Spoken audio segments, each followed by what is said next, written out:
8:2. Bom, vamos lá, a graça e a paz do Senhor Jesus, vamos dar início a esse estudo da palavra de Deus em nome do Senhor Jesus. Vamos orar. Eterno Deus e Pai nosso que estás no céu, em nome de Jesus, o teu bom Filho, estamos em sua presença dentro desta sala virtual, Senhor. E aqui nós vamos abrir a tua palavra para estudar, Pai. Por misericórdia, abençoa, Senhor. Estamos lendo, Pai, verso a verso, versículo a versículo, para que a gente possa compreender melhor a sua vontade, Senhor Deus. Nos abençoa, abra nossa mente, Senhor. Vem com o poder do Espírito Santo, Pai, despertando em todos nós o conhecimento, o entendimento, Deus. Nós não queremos ser famosos, não queremos ser entendidos, nós apenas queremos conhecer a sua vontade para fazê-la, Senhor. Deus bendito, abençoe todos nós que aqui estamos. Também queremos apresentar o irmão Nilton, que está internado, Pai. Ele não está nada bem, Senhor. Por isso nós te pedimos, tenha misericórdia dele, Senhor. Dá força para ele, para a esposa dele, Pai amado, e para toda a sua parentela. Bendito Deus, todos nós que aqui também estamos, temos as nossas lutas e por misericórdia, nos ajude, Pai. Nos ajude nesta caminhada, nesta terra, para o que haja que a gente tenha que passar, Senhor, para que a gente não desanime na fé e nem venha negar o teu nome. Amado Deus, assim, diante de sua presença, pedimos essas bênçãos, Senhor, em nome de teu Filho amado, nosso Senhor Jesus Cristo. Amém. Amém. Amém. Amém. Bom, então a gente vai agora, eu peço que vocês abram a palavra de Deus no livro Números, capítulo 24. Vamos para Números, capítulo 24, e eu vou compartilhar a tela para a gente ouvir a narração. Deixa eu aumentar o volume ali, peraí. Números capítulo 24. Vendo Balaão que bem parecia aos olhos do Senhor que abençoasse a Israel, não foi esta vez como antes ao encontro de agouros, mas voltou o rosto para o deserto. Levantando Balaão os olhos e vendo Israel acampado segundo as suas tribos, veio sobre ele o Espírito de Deus. Proferiu a sua palavra e disse: Palavra de Balaão, filho de Beor, palavra do homem de olhos abertos. Palavra daquele que ouve os ditos de Deus, o que tem a visão do Todo-Poderoso, e prostra-se, porém de olhos abertos. Que boas são as tuas tendas, ó Jacó! Que boas são as tuas moradas, ó Israel! Como vales que se estendem, como jardins à beira dos rios, como árvores de sândalo que o Senhor plantou, como cedros junto às águas. Águas manarão de seus baldes, e as suas sementeiras terão águas abundantes. O seu rei se levantará mais do que Agag, e o seu reino será exaltado. Deus tirou do Egito a Israel, cujas forças são como as do boi selvagem. Consumirá as nações, seus inimigos, e quebrará seus ossos, e com as suas setas os atravessará. Este abaixou-se, deitou-se como leão e como leoa. Quem o despertará? Benditos os que te abençoarem, e malditos os que te amaldiçoarem. Então a ira de Balaque se acendeu contra Balaão, e bateu ele as suas palmas. Disse Balaque a Balaão: Chamei-te para amaldiçoares os meus inimigos. Porém agora, já 3 vezes somente os abençoaste. Agora, pois, vai-te embora para a tua casa. Eu dissera que te cumularia de honras, mas eis que o Senhor te privou delas.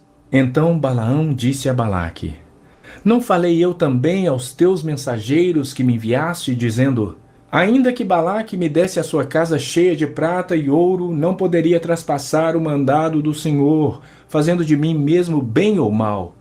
O que o Senhor falar, isso falarei? Agora eis que vou ao meu povo. Vem, avisar-te-ei do que fará este povo ao teu nos últimos dias. Então proferiu a sua palavra e disse: Palavra de Balaão, filho de Beor, palavra do homem de olhos abertos, palavra daquele que ouve os ditos de Deus e sabe a ciência do Altíssimo.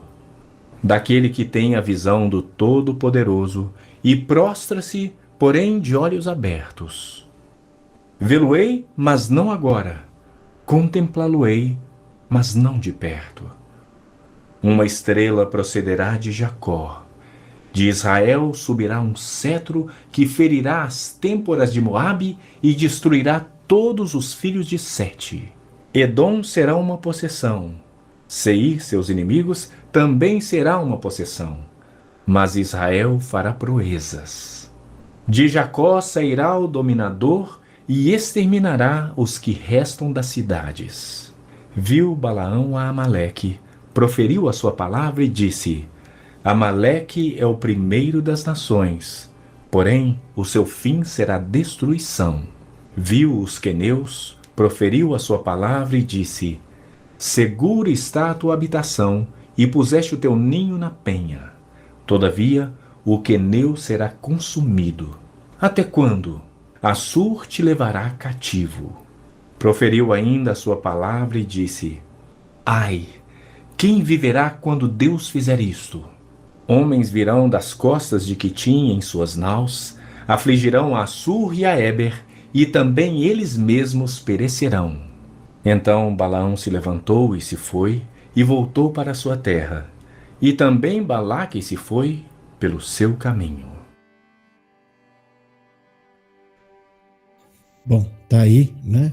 A gente ouviu aqui a narração do capítulo 24, que é uma extensão daquilo que a gente já tinha lido no capítulo 23, né? É o rei Balaque tentando amaldiçoar o povo de Israel, mas Deus não permitiu, né?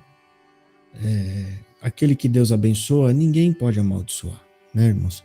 Alguma pergunta aqui para fazer? Acho que não, né? É uma leitura muito simples, tá? Então vamos aqui para o capítulo 25. Levanta a mão e pergunta. Opa, peraí, capítulo 25. Números capítulo 25. Habitando Israel em Sitim, começou o povo a prostituir-se com as filhas dos moabitas. Estas convidaram o povo aos sacrifícios dos seus deuses, e o povo comeu e inclinou-se aos deuses delas. Juntando-se Israel a Baal-peor, a ira do Senhor se acendeu contra Israel. Disse o Senhor a Moisés: Toma todos os cabeças do povo e enforca-os ao Senhor ao ar livre, e a ardente ira do Senhor se retirará de Israel. Então Moisés disse aos juízes de Israel: Cada um mate os homens da sua tribo que se juntaram a Baal-peor. Eis que um homem dos filhos de Israel veio e trouxe a seus irmãos uma midianita perante os olhos de Moisés e de toda a congregação dos filhos de Israel, enquanto eles choravam diante da tenda da congregação. Vendo isso, Finéias, filho de Eleazar, o filho de Arão, o sacerdote, levantou-se do meio da congregação e, pegando uma lança, foi após o homem israelita até o interior da tenda e os atravessou ao homem israelita e à mulher, a ambos pelo ventre. Então a praga cessou de sobre os filhos de Israel. Os que morreram da praga foram 24.000. Então disse o Senhor a Moisés: Finéias, filho de Eleazar, filho de Arão, sacerdote, desviou a minha ira de sobre os filhos de Israel, pois estava animado com o meu zelo entre eles. De sorte que no meu zelo não consumi os filhos de Israel. Portanto dize: Eis que lhe dou a minha aliança de paz. E ele e a sua descendência depois dele terão a aliança do sacerdócio perpétuo, porquanto teve zelo pelo seu Deus e fez expiação pelos filhos de Israel. O nome do israelita que foi morto com a midianita, era Zinri, filho de Salu, príncipe da casa paterna dos simeonitas. O nome da mulher midianita que foi morta era Cosbe, filha de Zur, cabeça do povo da casa paterna entre os midianitas. Disse mais o Senhor a Moisés: Afligireis os midianitas e os ferireis, porque eles vos afligiram a vós outros quando vos enganaram no caso de Peor e no caso de Cosbe, filha do príncipe dos midianitas, irmã deles, que foi morta no dia da praga, no caso de Peor. Alguma pergunta aqui, irmão? Alguma coisa que vocês acham importante para falar? Aqui Deus está mandando aplicar, né, uma das penas que está atrelada a uma regra, a uma lei, tá? Então, gente, sempre lembre-se disso. Quando o Senhor mandou aplicar uma pena capital aqui, ele não está mandando aplicar uma pena capital à toa, tá? Aqui existe um mandamento que foi quebrado, tá? Não se pode quebrar o mandamento. Sim, irmã Marli, pode falar. Você poderia explicar o 7 do 25? Vendo isto... 6 e 7. Qual? O 6 e o 7, por favor. Eis que veio um homem dos filhos de Israel e trouxe a seus irmãos uma midianita à vista de Moisés. Ou seja, foi um homem, pegou aquela mulher, a midianita, e trouxe na presença de Moisés, à vista de toda a congregação dos filhos de Israel, chorando eles diante da tenda da congregação. Vendo isto, Finéias, filho de Eliezer, o filho de Arão, o sacerdote, se levantou do meio da congregação e tomou uma lança. Esses homens, alguns deles, tinham, como é que eu falo? Tinham pego mulheres dos medianitas, o povo que eles estavam próximo. Então eles estavam saindo do arraial lá, né, à noite, né? Sabe aqueles filhos adolescentes que às vezes saem, o pai nem sabe que eles saiu de casa. Mais ou menos isso. Escureceu a noite, eles caíam lá pelo deserto e iam para as cidades que estavam lá perto. E Deus já tinha dado uma ordem para eles que eles não deveriam se juntar com mulheres de outros povos. Já tinha uma regra que era proibido estar fazendo isso.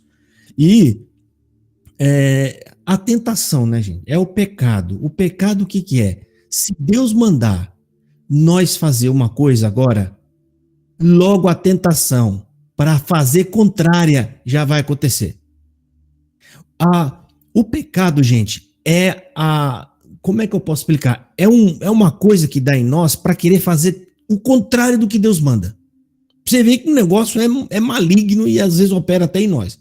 Se Deus mandar nós ficar com a mão levantada, daqui um pouco você está tentado a querer levantar outra mão ou outro pé. É assim. Então Deus falou, não se juntem com as filhas de outros povos, né? Porque senão vocês vão profanar o templo e vocês vão se desviar e ir após outros deuses, que é exatamente o que aconteceu aqui. Quer ver, ó? O primeiro verso. Israel deteve-se em Setim. Deteve-se o que é? Parou. Ele parou lá em Setim. E o povo começou a prostituir-se com as filhas dos moabitas. Ou seja, as moças, é sempre assim, as moças eram diferentes, eram de outros povos, tinham outros costumes, outros tipos de vestimenta, entendeu? Acaba chamando atenção a diferença. Não quer dizer que eram mais bonitas, nada, era porque eram diferentes, e aí eles acabam sendo tentados. E aí eles se prostituíram. Aqui fala que são bastante gente, tá? É bastante gente. Olha aqui, elas convidaram o povo ao sacrifício de seus deuses. E o povo comeu e inclinou-se aos seus deuses. Ou seja, é um costume lá parecido com o de Israel. Sacrificam animais e fazem, na verdade, um churrasco. Esse sacrifício, gente, era desculpa para dar para fazer churrasco que eles tinham na época. Vamos sacrificar os deuses? Não, mas na verdade eles estão querendo comer e beber. Aí vamos sacrificar os deuses. Porque não tinha compromisso nenhum de santidade. O que era diferente quando Deus estabelece os mandamentos. Ali sim tem uma santidade. Ali sim é um sacrifício que não é para encher a barriga. É um sacrifício que você tem que se santificar, o que vai oferecer a oferta tem que se santificar. Então, para eles é tentador. Só eu chegar aí e comer? Você vai ser, é só fazer isso. Então vamos lá. Né? Aí, versículo 3. Juntou-se, pois, Israel a Baal Peor. Baal Peor é um deus lá. É um Deus. Então eles se chegaram a esse tipo de Deus. Aí fala, a ira do Senhor se acendeu contra Israel. Essa ira, gente, é alguma coisa que já está em curso. O que é? Alguma praga que já estava acontecendo no meio do povo. Quando Deus se irava, gente, é como se já saísse, parece que alguma coisa do chão ali e já começasse a consumi-los com praga, com alguma coisa, né? Disse o Senhor a Moisés, toma todos os cabeças do povo, ou seja, os chefes, que são os responsáveis, toma todos os cabeças do povo e enforca-os ao Senhor diante do sol. E o arder da ira do Senhor se retirará de Israel. Ou seja, vocês sacrificam estes homens que são os responsáveis por isso, e quando fizerem isso, a ira de Deus vai se desviar de vocês. Aí versículo 5. Então Moisés disse aos juízes de Israel, que são exatamente os cabeças, cada um mate os seus homens que se juntaram a Baal-Peor. Ou seja, cada um vai lá e mata, né? E provavelmente escapou alguém que eles não estavam sabendo. Provavelmente esse casal se esconderam dentro de uma tenda. Por quê? Mandou matar todos. Só que no versículo 6 fala, eis que veio um homem dos filhos de Israel e trouxe a seus irmãos uma midianita, à vista de Moisés e à vista de toda a congregação dos filhos de Israel. Ou seja, além deles terem ido até a cidade dos midianitas, o que aconteceu aqui? Alguém trouxe a mulher para o meio do arraial, coisa que não poderiam fazer. Não poderiam. Então, falou assim, quando eles viram, eles ficaram escandalizados, pegaram e trouxeram. Falaram, olha aqui, Moisés, além de ir lá e se prostituir, alguém trouxe ela para cá, para dentro do arraial. Ou seja, gente, é como se você estivesse trazendo o pecado para dentro do povo, né? E vocês lembram que o povo foi santificado, foi feitos sacrifícios pelo povo, né? Então isso aqui era uma coisa séria. Aí fala, à vista de toda a congregação dos filhos de Israel, chorando, eles diante da tenda da congregação. Eles quem, né? Mas ali os dois. Vendo isso, Finéias, filho de Eliezer, ou seja, Finéias, quando viu isso, ficou muito irritado. Falei, meu Deus, eles trouxeram para dentro do arraial, né? Uma pessoa de outros povos, ó. O filho de Arão, o sacerdote, se levantou do meio da congregação, tomou uma lança na sua mão e foi após o homem israelita até a tenda e os atravessou a ambos, ao homem israelita e à mulher, pelo ventre. Então a praga cessou de sobre os filhos de Israel. Entendeu? Então quando ele foi lá, ou seja, o que dá a entender aqui? Já tinham sacrificado 24 os líderes e a praga continuava. Ou seja, falta alguma coisa. Alguma coisa que alguém... A gente vai ver essa prática mais para frente de novo. Alguma coisa, aí eles lançam sorte e descobrem quem é a pessoa que está cometendo lá a falha que eu não vou falar agora. Então aqui, gente, a gente lendo, entendendo o que é. Além deles ir se prostituir lá, alguém trouxe a mulher para dentro da tenda, mataram os cabeças, mas a praga continuava. Mas o que Deus diz para eles? Quando você matar os responsáveis, a ira do Senhor vai parar. A ira parou? Não parou. O que eles falaram? Está acontecendo alguma coisa? Aí provavelmente foram investigar e acharam o casal. O que Eliezer fez? Rapidamente, ou seja, para parar a mortandade, rapidamente ele corre, mata os dois e naquela hora sim cessa a praga. Eles falam, então era isso que faltava, realmente eram esses dois, tá? Então é isso que aconteceu aqui. Deus abençoe. Amém. Irmã Adriana, pode perguntar. Perdão, apertei sem querer. Você baixou a mão? Pode falar, meu Deus. Apertou sem querer, né? Tá bom. Então tá bom, gente. Vamos pro capítulo 26, ok? Alguém quer falar alguma coisa? Uma irmã Vera aí tá aberta aí. Pode falar, irmã Vera. Qual é a versão desse que está lendo? Desse leitor. Ó, a versão do leitor, gente, lá não fala, mas eu acredito que deve ser alguma versão da Sociedade Bíblica Brasileira, do Brasil. Qual que é a versão de vocês? Eu estou lendo a CF. Então, a minha também é CF, então a nossa tá um pouquinho diferente de lá. É muito mais confiável a nossa, tá? As palavras que estão na nossa tá muito mais correto com a tradução que o João Ferreira de Almeida fez. A outra ali, ela tem alterações, tá?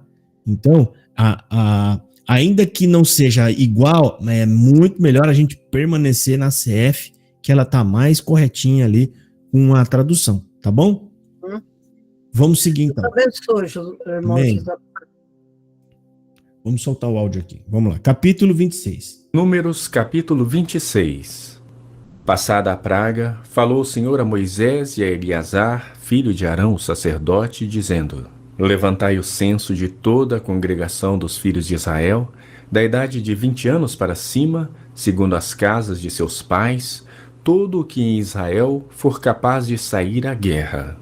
Moisés e Eleazar, o sacerdote, pois, nas campinas de Moabe, ao pé do Jordão, na altura de Jericó, falaram aos cabeças de Israel, dizendo: Contai o povo da idade de 20 anos para cima, como o Senhor ordenara a Moisés e aos filhos de Israel que saíram do Egito. Ruben, o primogênito de Israel. Os filhos de Ruben: de Enoque, a família dos Enoquitas; de Palu, a família dos Paluítas; de Esrom, a família dos Esronitas; de Carme, a família dos Carmitas. São estas as famílias dos Rubenitas. Os que foram deles contados foram 43.730. O filho de Palu, Eliabe. Os filhos de Eliabe: Nemuel, Datã e Abirão. Estes, Datã e Abirão, são os que foram eleitos pela congregação, os quais moveram a contenda contra Moisés e contra Arão, no grupo de Corá, quando moveram a contenda contra o Senhor. Quando a terra abriu a boca e os tragou com Corá, morrendo aquele grupo. Quando o fogo consumiu 250 homens, e isso serviu de advertência. Mas os filhos de Corá não morreram. Os filhos de Simeão, segundo as suas famílias: de Nemuel, a família dos Nemuelitas; de Jamim, a família dos Jaminitas; de Jaquim, a família dos Jaquinitas; de Zera, a família dos Zeraitas; de Saul, a família dos Saulitas. São estas as famílias dos Simeonitas, num total de 22.200. Os filhos de Gade, segundo as suas famílias: de Zefon, a família dos Zefonitas; de Agi, a família dos Agitas; de Suni, a família dos Sunitas; de Osni, a família dos Osnitas; de Eri, a família dos Eritas; de Arode, a família dos Aroditas; de Areli, a família dos Arelitas. São estas as famílias dos filhos de Gade, segundo os que foram deles contados, num total de 40.500. Os filhos de Judá: Er e Onã. Mas Er e Onã morreram na terra de Canaã. Assim, os filhos de Judá foram segundo as suas famílias: de Selá, a família dos Selaitas; de Perez, a família dos Perezitas; de Zera, a família dos Zeraitas. Os filhos de Perez foram: de Esrom, a família dos Esronitas; de Amul, a família dos Amulitas. São estas as famílias de Judá, segundo os que foram deles contados, num total de 76.500. Os filhos de Issacar, segundo as suas famílias, foram: de Tola, a família dos Tolaitas; de Puva, a família dos Puvitas; de Jazube, a família dos Jazubitas; de Singron, a família dos Singronitas. São estas as famílias de Issacar, segundo os que foram deles contados, num total de 64.300.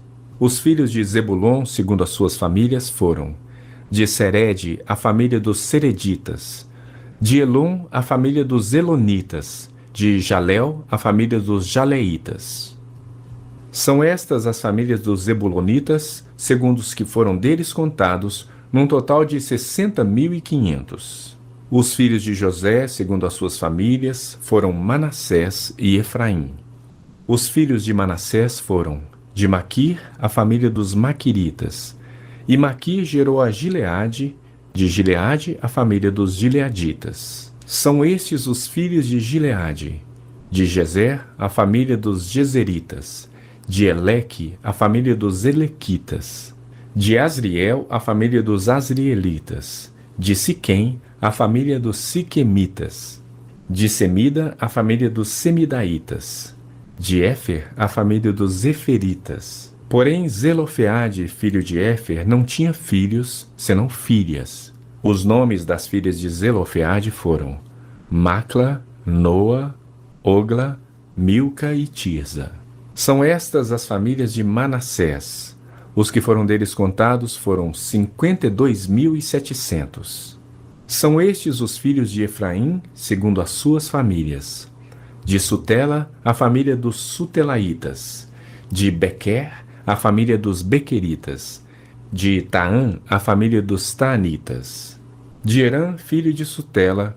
De Herã, a família dos Heranitas. São estas as famílias dos filhos de Efraim, segundo os que foram deles contados, num total de 32.500.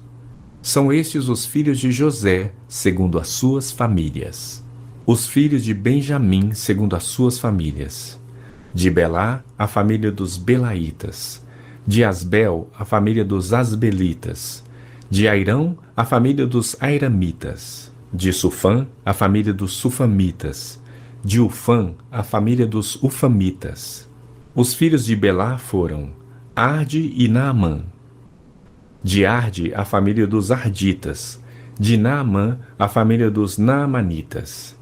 São estes os filhos de Benjamim, segundo as suas famílias. Os que foram deles contados foram 45.600. São estes os filhos de Dan, segundo as suas famílias.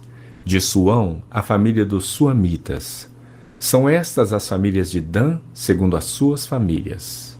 Todas as famílias dos Suamitas, segundo os que foram deles contados, tinham 64.400.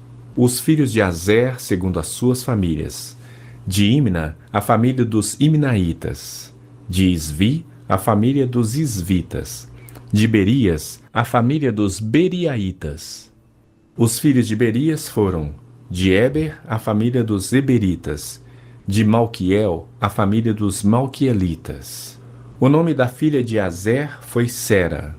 São estas as famílias dos filhos de Azer, segundo os que foram deles contados, num total de 53.400.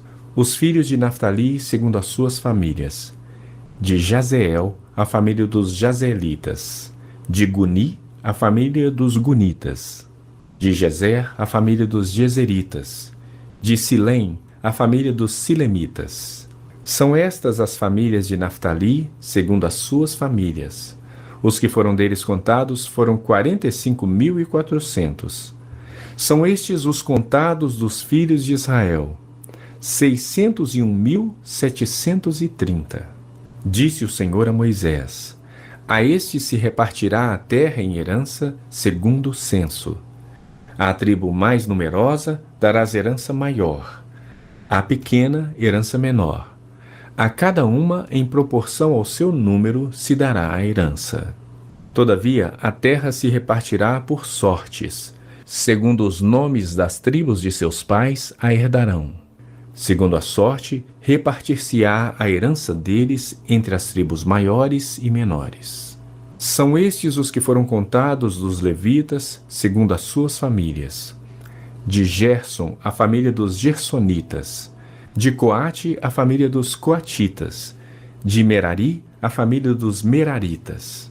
São estas as famílias de Levi: a família dos Libnitas, a família dos Hebronitas, a família dos Malitas, a família dos Musitas, a família dos Coraitas. Coate gerou a Anrão. A mulher de Anrão chamava-se Joquebede, filha de Levi, a qual lhe nasceu no Egito. Teve ela de Anrão a Arão, e a Moisés e a Miriam, irmã deles. A Arão nasceram Nadab, Abiú, Eleazar e Itamar. Nadab e Abiú morreram quando levaram fogo estranho perante o Senhor. Os que foram deles contados foram 23.000, todo homem da idade de 1 mês para cima. Porque esses não foram contados entre os filhos de Israel, porquanto lhes não foi dada herança com os outros. São estes os que foram contados por Moisés e o sacerdote Eleazar, que contaram os filhos de Israel nas campinas de Moabe, ao pé do Jordão, na altura de Jericó. Entre estes, porém, nenhum houve dos que foram contados por Moisés e pelo sacerdote Arão, quando levantaram o censo dos filhos de Israel no deserto do Sinai. Porque o Senhor dissera deles que morreriam no deserto, e nenhum deles ficou, senão Calebe, filho de Jefoné, e Josué, filho de Num. Bom, alguma pergunta aqui? Aqui está sendo feito a contagem do censo para quando eles entrarem na terra, fazer a repartição da terra, tá? Lá em Israel, ela foi dividida em pedaços como se fosse o mapa do Brasil por estado, entendeu? Estado. O Brasil tem o quê? 27 estados, é isso? 26 e mais uma federação, é isso? Ou 27 mais uma federação, alguma coisa assim. Lá eram 12 famílias, que na verdade eram 12 famílias. Sim, irmã Pedro, pode falar. Tem que abrir o áudio, tá? O versículo 65, que fala, porque o Senhor dissera deles que certamente morreriam no deserto. Nenhum deles ficou, senão Calebe e Josué. Mas todos morreram? Só os mais novos que entrou? Sim, aqui, quando eles... a gente viu o que aconteceu, né? Foi ali que aconteceu até aquela rebelião, que queriam pegar Moisés depois, matar Moisés, aquelas coisas todas. Dos que saíram do Egito, os que nasceram no Egito, morreram todos. Só entrou na terra prometida os que nasceram no Egito, no caminho já. Pessoas que não conheceram o Egito. Fora Calebe e Josué. Eram os únicos. Inclusive Moisés, No caso, Arão... que se salvaram só foi... No caso que se salvaram só foi Calebe e Josué? Dos que nasceram no Egito. Presta atenção. Dos que nasceram no Egito. Mas, no caso, os que morreram, tipo pai de Moisés, mãe, eles creram, mas eles não vão herdar? Não, morreram todos. Inclusive, até Moisés. Moisés, ele não herdou. Deus não deixou Moisés entrar na terra. Nem Moisés entrou. Ninguém. Só Calebe e Josué, porque Deus prometeu lá. Gente, quando Deus determina ou fala uma coisa, acabou. Lá naquela época da ira, ele falou, só Josué e Calebe vai entrar na terra. Porque eles confiaram no Senhor. Eles não ficaram com medo, eles confiaram. Porque naquela parte lá que eles foram, lá que viram os gigantes, foi os únicos que creram. Eles conseguiriam entrar. E não do que o Senhor tinha prometido. Eles não tiveram medo. Eles não olharam a dificuldade, gente. Que isso aí, tudo isso aqui é ensinamento para nós de hoje, tá? Ou seja, não importa a dificuldade, é o Senhor Deus que está conosco. É o Senhor Deus. Enquanto os outros estavam assustando e tirando a força e o ânimo, eles ficaram firmes. Falaram, não, gente, é o nosso Deus que tirou nós do Egito. Ele vai entregar esses homens nas nossas mãos. Ele vai entregar essa terra. E Deus ficou assistindo tudo isso. Ficou assistindo até que tentaram matar os dois. Tentaram matar os dois porque ficaram irritados. É assim, todo aquele, gente, que se levanta para falar a verdade. O ser humano e as forças que opera, né, das trevas, odeiam Deus, gente. Entenda uma coisa. Os espíritos malignos não odeiam você. Se você parar de seguir Deus, se você blasfemar contra Deus, você pode ver, ele fica em paz com você. O mundo, as trevas, vai ficar em paz com você. Mas se você amar Deus, seguir Deus, guardar as palavras do Senhor Jesus, a treva vai ficar revoltada com você, vai ficar brava com você. Por quê? Porque eles odeiam Deus e Cristo. Simples assim. Então, Josué e Caleb ficaram firmes. Firme em quem? Em Deus. Confiar em Deus. O que os outros fizeram? Vamos matar esses dois. Vamos matar. Aí Deus livrou os dois. Tiraram os dois de lá e livrou. Passou mais um pouco, quando foi de madrugada, vai eles fazer uma reunião e fala, vamos tomar a frente do povo, ou seja, vamos matar Moisés e vamos voltar para o Egito, né? Aí foi quando Deus determinou essa ordem. Então, esse povo que nasceu durante o caminho é os que entraram na terra prometida. Todos aqueles que nasceram, Deus fica fazendo aquela volta no deserto, gente, ele está fazendo a volta no deserto, porque se fosse para entrar na terra, se não me falha a memória, é pouco tempo, acho que 40 dias, um mês, eles já chegavam lá. Mas Deus fica fazendo volta ali, ó, para gastar o tempo daquele povo, provar aquele povo, e foi morrendo todo mundo. Ele prometeu que não ia entrar, foi morrendo. Os que foram nascendo ali no caminho, é essa multidão que entrou lá. Tá? Tá bom, irmã Pedra? A irmã entendeu? Se não entendeu, pode falar. Tá. Não, entendi. Tá. Então, gente, aqui está fazendo a contagem dos povos, porque Deus fala, ó, aquele povo que for mais numeroso vai ficar com a parte maior. Óbvio, né, gente? Para ficar proporcional, né? E depois que ele termina de contar o povo que não é sacerdote, ele vai contar os sacerdotes. Lembra que ali Deus está falando, ó, ao sacerdote, os filhos de Levi, Deus não deu possessão. É por isso que Deus cria o dízimo. O dízimo é criado para que os levitas sejam sustentados e não morram de fome. Porque Deus não deu terra para eles. O que Deus deu para eles? O serviço do templo. Vocês vão para o templo servir os vossos irmãos, tá? Então, deixa eu ver aqui. Aqui, ó, versículo 52. E falou o Senhor a Moisés dizendo: a este se repartirá a terra em herança, segundo o número dos seus nomes. Aos muitos aumentarás a sua herança, e aos poucos diminuirás a sua herança. E cada um se dará a sua herança, segundo os que forem deles contado. Então Deus está falando, aquele que tiver maior, você vai dar a herança maior. Aqueles que forem menor, você vai dar a herança menor, tá?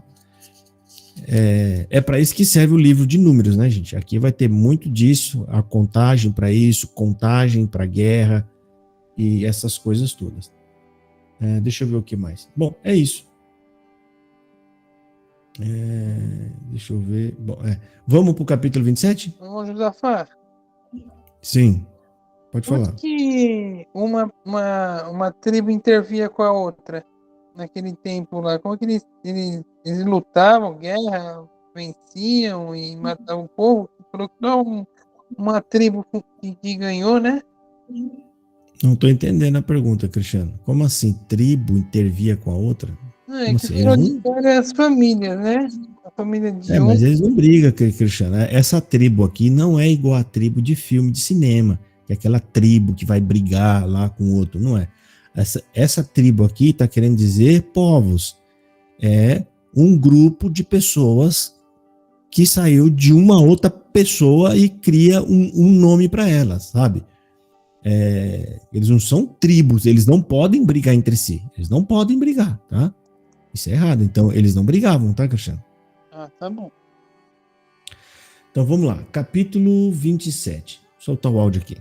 Números, capítulo 27.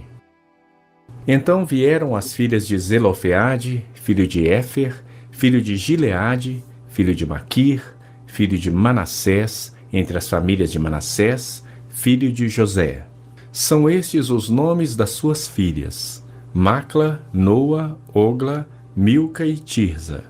Apresentaram-se diante de Moisés e diante de Eleazar, o sacerdote, e diante dos príncipes e diante de todo o povo à porta da tenda da congregação, dizendo: Nosso pai morreu no deserto e não estava entre os que se ajuntaram contra o Senhor no grupo de Corá, mas morreu no seu próprio pecado e não teve filhos. Por que se tiraria o nome de nosso pai do meio da sua família, porquanto não teve filhos? Dá-nos possessão entre os irmãos de nosso pai. Moisés levou a causa delas perante o Senhor. Disse o Senhor a Moisés: As filhas de Zelofeade falam o que é justo. Certamente lhes darás possessão de herança entre os irmãos de seu pai, e farás passar a elas a herança de seu pai. Falarás aos filhos de Israel, dizendo: Quando alguém morrer e não tiver filho, então fareis passar a sua herança à sua filha. E se não tiver filha, então a sua herança dareis aos irmãos dele. Porém, se não tiver irmãos, dareis a sua herança aos irmãos de seu pai. Se também seu pai não tiver irmãos, dareis a sua herança ao parente mais chegado de sua família para que a possua. Isto aos filhos de Israel será prescrição de direito, como o Senhor ordenou a Moisés. Depois disse o Senhor a Moisés: Sobe a este monte Abarim, e vê a terra que dei aos filhos de Israel. E, tendo-a visto, serás recolhido também ao teu povo, assim como foi teu irmão Arão, porquanto no deserto de Zim, na contenda da congregação, fostes rebeldes ao meu mandado de me santificar nas águas diante dos seus olhos. São estas as águas de Meribá de Cádiz, no deserto de Zim. Então disse Moisés ao Senhor: O Senhor, autor e conservador de toda vida, ponha um homem sobre esta congregação, que saia adiante deles, e que entre adiante deles, e que os faça sair, e que os faça entrar, para que a congregação do Senhor não seja como ovelhas que não têm pastor. Disse o Senhor a Moisés: Toma Josué, filho de Num, homem em que há o Espírito, e impõe-lhe as mãos. Apresenta-o perante Eleazar, o sacerdote, e perante toda a congregação, e dá-lhe à vista deles as tuas ordens. Põe sobre ele da tua autoridade, para que lhe obedeça toda a congregação dos filhos de Israel. Apresentar-se-á perante Eleazar, o sacerdote, o qual por ele consultará, segundo o juízo do Urim, perante o Senhor. Segundo a sua palavra sairão, e segundo a sua palavra entrarão, ele e todos os filhos de Israel com ele, e toda a congregação. Fez Moisés como lhe ordenara o Senhor, porque tomou a Josué e apresentou-o perante Eleazar, o sacerdote, e perante toda a congregação. E lhe impôs as mãos e lhe deu as suas ordens, como o Senhor falara por intermédio de Moisés. Então aqui, irmãos, Moisés, ele fala com Deus, né? Como Deus acabou de prometer que Moisés não vai entrar na terra, Deus fala para ele: Moisés, sobe lá naquele monte e eu vou te mostrar a terra que eu jurei que eu ia dar para vocês, mas você não vai passar para lá. Quando ele desce, ele fala: Senhor, então não deixe esse povo disperso, né? Como se não tivesse, como é que eu posso dizer? Sem pastor, né? Deixa alguém, né? Em meu lugar. Deus manda ele chamar Josué, que é quando ele impõe as mãos sobre Josué. Aqui eu acredito que para receber, né, o dom de Moisés para poder seguir a tarefa dele, né? Aqui, ó, versículo 12 e 13, que tem a ver com a pergunta que a irmã Pedra fez agora há pouco, que a gente acabou de falar, que nem Moisés vai entrar na terra prometida, nem Moisés. Então, versículo 12, ó, depois disse o Senhor a Moisés: sobe a este monte de Abarim e vê a terra que tenho dado aos filhos de Israel. Ou seja, ele está falando: vai lá, sobe, que daquele monte você vai conseguir ver a terra que eu jurei que ia dar para vocês. Aí, versículo 13. E tendo-a visto, então serás recolhido ao teu povo, assim como foi recolhido teu irmão Arão. Porquanto no deserto de Zim, na contenda da congregação, fostes rebeldes ao meu mandato, de me santificar nas águas diante dos seus olhos. Estas são as águas de Meribá, de Cádiz, no deserto de Zim. Então falou Moisés ao Senhor, né? Aí Moisés fala para Deus: ó Senhor, Deus dos espíritos de toda a carne, ponha um homem sobre esta congregação, que saia diante deles, e que entre diante deles, e que os faça sair, e que os faça entrar, para que a congregação do Senhor não seja como ovelhas que não têm pastor. Né? Então aqui Moisés pede um substituto para Deus, né? Para que o povo tenha alguém, porque o povo, gente, ele precisava de um líder que eles pudessem ver, alguém que pudesse se comunicar, porque na verdade o líder era Deus. Deus queria que eles vissem ele como Deus. Lá na frente, no futuro, Deus vai ficar triste, porque esse povo vê que os outros povos têm rei, eles acham bonito. Aí eles pedem um rei para Saul. E Deus fica triste, fala: Saul, eles não estão te rejeitando, porque Saul era um juiz, né? Era um juiz. Ele fala: eles não estão te rejeitando, eles estão me rejeitando a mim como um rei, né? Aí Deus manda preparar um rei, que é quando Deus dá Saul, tá? Irmã Marli, pode falar. Então, aqui no 13 acaba Moisés, daí fica Josué. Não acaba agora, tá? Deus está dando uma ordem aqui, mas não significa que Moisés subiu neste exato momento, tá? Parece que Deus está dizendo, né? Parece que o monte que Deus está falando, ele falou sobe, mas não quer dizer que era para subir aquela hora. Provavelmente esse monte estava mais para frente, estava longe ainda, tá? Porque ainda vai acontecer muita coisa, muita coisa. Só lá no próximo livro que a gente vai ler, se não me falha a memória, capítulo 32 ou é o 33, que Moisés sobe no monte e morre. Ele fica lá em cima no monte, ele não desce mais, tá? Então, a gente tem que entender, é isso que acontece muito aqui na Bíblia. Deus está fazendo um diálogo, mas a gente esquece que aqui está sendo resumido, são fatos, aqui está registrado os fatos mais importantes. Deus está tendo uma conversa com Moisés, né? Não quer dizer que ele já está mandando Moisés subir naquele exato momento, tá? Ainda vai acontecer muita coisa, ainda vai ter guerras aqui, tá? Vai ter guerras que Moisés vai estar no meio delas, né? Vai ter aquela guerra que eu não lembro se vocês lembram que Moisés está... Ah, não, essa aí já foi, né? Que ele está com aquela mão levantada, né?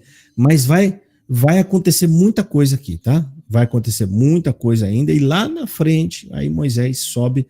Se não me falha a memória, o nome desse monte é diferente quando ele sobe, é Monte Nebo, né? É o Monte Nebo, onde ele vai subir para morrer. Deus abençoe. Tá bom, irmã Marli? Amém. Então, o Senhor, né, eles pedem um substituto, tá? E aí chama Josué, o ciumento, vocês lembram dele? O ciumentão lá, né? Deus colocou os espíritos em 70 e eu estou aqui do lado de Moisés o tempo todo. Ele ficou meio bravo, né? E Moisés falou: você está com ciúme de mim? Oxalá que Deus desse o espírito para todo mundo, né? Gente, Moisés já está tendo um contato com Deus, sabe?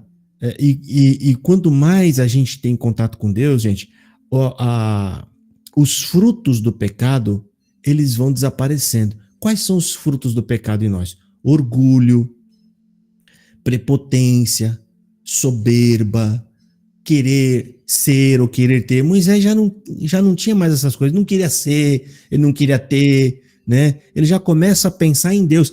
Eu fico pensando, você acha que Moisés está preocupado em querer entrar na terra de Canaã, se ele está conversando com Deus? O homem está conversando com Deus. Se Deus fala para mim: Josafá, você não vai mais entrar na terra prometida. Eu quero entrar naquele lugar, naquele troço, nada. Eu quero ir embora com o Senhor. Eu quero ir embora, entendeu? Ou seja, ele tá sentindo um pouco do reflexo, gente, da glória de Deus. Aquele reflexo da glória de Deus, né? Ou seja, ele tá vendo alguma coisa a mais e maravilhosa, ele vê. Você pode ver que a fala de Moisés é diferente da fala do povo. É mais sábia, é mais sensata. Ele está aos poucos aprendendo com Deus, né? Olha que fala bonita. Olha, escolha um homem no meio do povo. Não deixa. E Deus, ele faz isso, gente, durante toda a história de Israel. Ele nunca deixou o povo sem ter ao menos alguém com direção. Alguém que temesse a Deus e que fosse guia, né? Até chegar quem? O último, Jesus Cristo, que é o nosso guia, agora é o nosso guia eterno, né? Porque ele não morre, não haverá mais substituição, tá? Mais alguma coisa aqui? Acho que não, né? Vamos avançar? Então tá. Vamos para o capítulo 28. Sim, pode falar. Isso, irmão José, pode falar. Irmão Iosafá, aqui do 3, não sei se vai precisar, você ir até o 7 mais ou menos ali, para explicar aonde que a menina fala aqui sobre a morte do pai dela. E Tá. não tinha... É verdade. Aqui, gente, a lei ainda não tinha contemplado isso. A herança, o pai tinha só filhas, né? Essas filhas não casaram com ninguém e o pai morreu, mas ele não deixou descendente e geralmente era o homem o que herdava, né?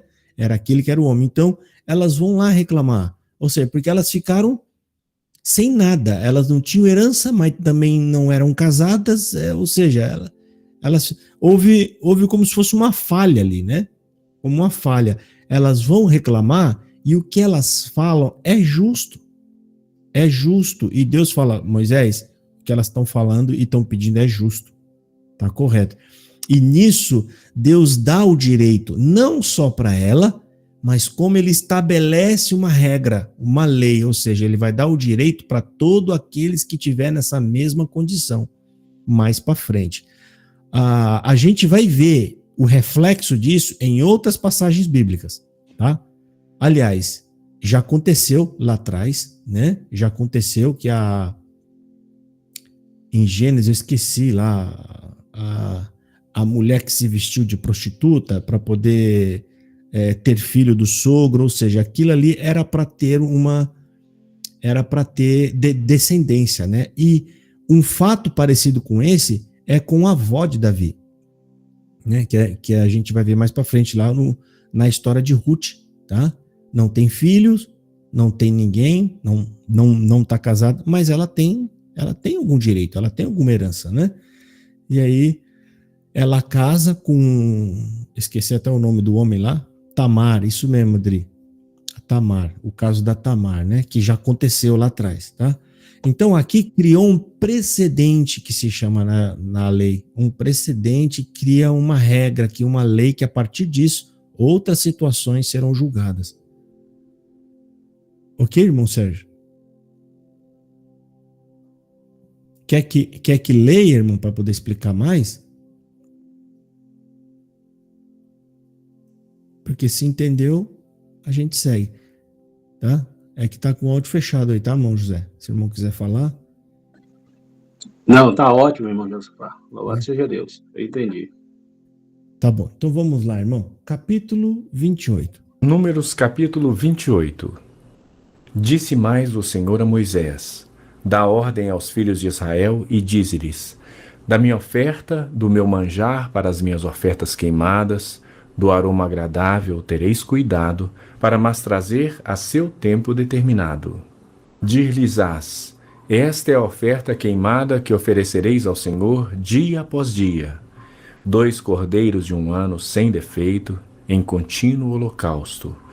1 cordeiro oferecerás pela manhã, e o outro ao crepúsculo da tarde. E a 10ª parte de 1 efa de flor de farinha em oferta de manjares, amassada com a 4ª parte de 1 hin de azeite batido. É holocausto contínuo, instituído no Monte Sinai, de aroma agradável, oferta queimada ao Senhor. A sua libação será a quarta parte de um rim para o cordeiro. No santuário oferecerás a libação de bebida forte ao Senhor. E o outro cordeiro oferecerás no crepúsculo da tarde.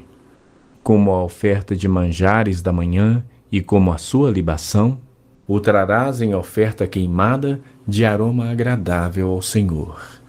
E no dia de sábado oferecerás 2 cordeiros de 1 ano, sem defeito, e 2/10 de um efa de flor de farinha, amassada com azeite, em oferta de manjares, e a sua libação.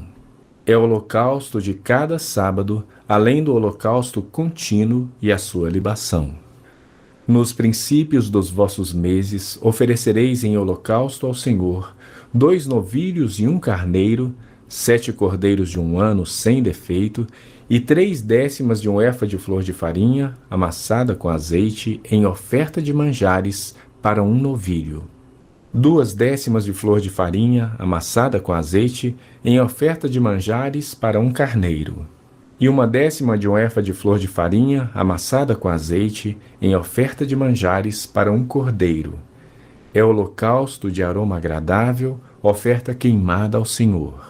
As suas libações serão a metade de um rim de vinho para 1 novilho, e a terça parte de um rim para 1 carneiro, e a quarta parte de um rim para 1 cordeiro. Este é o holocausto da lua nova de cada mês, por todos os meses do ano. Também se trará um bode como oferta pelo pecado ao Senhor, além do holocausto contínuo, com a sua libação. No primeiro mês, aos 14 dias do mês, é a Páscoa do Senhor. Aos 15 dias do mês haverá festa. 7 dias se comerão pães asmos. No primeiro dia haverá santa convocação. Nenhuma obra servil fareis, mas apresentareis oferta queimada em holocausto ao Senhor, 2 novilhos, 1 carneiro e 7 cordeiros de 1 ano. Ser-vos-ão eles sem defeito. A sua oferta de manjares será flor de farinha, amassada com azeite. Oferecereis 3/10 para 1 novilho e 2/10 para 1 carneiro. Para cada um dos 7 cordeiros oferecereis 1/10, e 1 bode para oferta pelo pecado, para fazer expiação por vós. Estas coisas oferecereis, além do holocausto da manhã, que é o holocausto contínuo. Assim oferecereis cada dia, por 7 dias, o manjar da oferta queimada em aroma agradável ao Senhor. Além do holocausto contínuo, se oferecerá isto com a sua libação. No 7º dia tereis santa convocação. Nenhuma obra servil fareis. Também tereis santa convocação no dia das primícias, quando trouxerdes oferta nova de manjares ao Senhor, segundo a vossa festa das semanas. Nenhuma obra servil fareis. Então oferecereis ao Senhor por holocausto em aroma agradável 2 novilhos, 1 carneiro e 7 cordeiros de 1 ano. A sua oferta de manjares de flor de farinha amassada com azeite, 3/10 de um efa para 1 novilho, 2/10 para 1 carneiro, 1/10 para cada um dos 7 cordeiros, e 1 bode para fazer expiação por vós. Oferecê-los-eis além do holocausto contínuo e da sua oferta de manjares e das suas libações. Ser-vos-ão eles sem defeito. No primeiro... Bom, a irmã que levantou a mão, pode falar, irmã. O 14. Você poderia explicar? E as suas aqui, libações... a parte Sim. que fala de rim, de vinho. Esse rim é um tipo de medida, tá? Vamos ver aqui, peraí. Capítulo 28. Vamos dar uma conferida aqui. 14. O capítulo, né? O capítulo é o 28, o versículo é o 14. Isso. Vamos dar uma olhada aqui.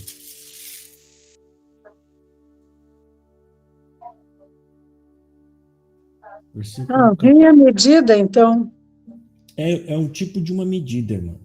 Ofertas mensais, 3 comemorações no dia de cada mês, se acontecia aqui ele está dando uma explicação. É uma Bíblia de estudo. Mas essas coisas eles não explicam, sabe?